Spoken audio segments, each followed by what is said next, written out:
परिवारातले श्रोते वर्ग सर्व आणि यूट्यूबवाले आमचे महाराज, त्याने यूट्यूब आपल्या साऱ्या जगात पोचवणार हो, अशा प्रकारे त्यांची चांगली सोय केलेली आहे. आजचं कीर्तन लांबपर्यंत पोहोचणार.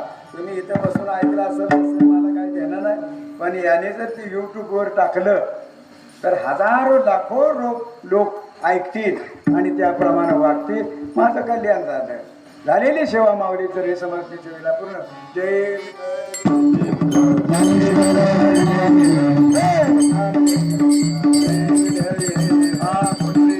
गोरे